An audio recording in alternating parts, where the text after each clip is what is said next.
প্লেয়ারদের রাজনীতি, কোচেসদের রাজনীতি, এই ধরনের। তো আমি একটা কথা আপনাদেরকে সবিনয় বলতে চাই, খেলার মধ্যে কোনো প্রকারের রাজনীতি আনা যাবে না, খেলার মধ্যে কোনো প্রকার দলাদলি করা যাবে না। যদি কেউ খেলার মধ্যে দলাদলি করতে চায়, রাজনীতি করতে চায়, প্লেয়াররা নিজস্ব কোনো ভূমিকা অবতীর্ণ হতে চায়, সেটা আমরা অ্যালাউ করবো না। কারণ হলো আমরা খেলাটাকে খেলার মধ্যেই দেখি, স্পোর্টসম্যান স্পিরিট নিয়ে খেলতে হবে। আজকে একজন ক্যাপ্টেন, কালকে আরেকজন ক্যাপ্টেন হবে, এভাবে। যা হোক, আজকে আমি একটা কথা শুধু বলতে চাই, সেটা হলো বাংলাদেশ ক্রিকেট যেভাবে বিস্তৃত হয়েছে, যেভাবে পপুলারিটি পেয়েছে, সেভাবে এই ক্রিকেট যেন সামনের দিকে এগিয়ে যায়, সেজন্য বিশেষ করে বরিশাল বিভাগের জন্য আমি একটা কথা বলতে চাই, যারা ক্রিকেট প্রফেশনালি খেলবেন তাদের জন্য আমরা ক্যারিয়ার নিশ্চিত করব। আমরা বলতে চাই ক্রিকেটেই হবে ক্যারিয়ার, ক্রিকেট আপনার ক্যারিয়ার হবে।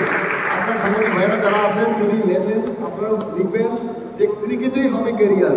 এটা কিভাবে আমি শুধু একটু বলতে চাই, যারা ক্রিকেটে জাতীয় দলে যাবেন তাদের তো সেট ক্যারিয়ার, যারা জাতীয় দলে না যেতে পারবেন প্রিমিয়ার লিগ এবং ফার্স্ট ডিভিশন অন্যান্য লিগ যারা খেলবেন, এবং যারা এনলিস্টেড জেলা এবং বিভাগীয় প্লেয়ার থাকবেন, তাদের জন্য আমরা একাডেমি করে হোক, তাদেরকে বিসিবিতে হোক এবং ডিসেন্ট্রালাইজেশন প্রক্রিয়ায় হোক, অথবা যুব ক্রীড়া মন্ত্রণালয়ের মাধ্যমে হোক, অথবা স্কুল কলেজ এবং মাদ্রাসায় বিভিন্ন উপযুক্ত দক্ষতা অনুসারে তাকে সেই পজিশনে চাকরি দিয়ে হোক, অথবা আমি যেহেতু ট্যুরিজম বিষয়ক উপদেষ্টা আমাদের সম্মানিত বিসিবির প্রেসিডেন্ট মহোদয়ের, এই ট্যুরিজমকে এই খেলার সাথে ক্রিকেটের সাথে আমরা ট্যাগ করব।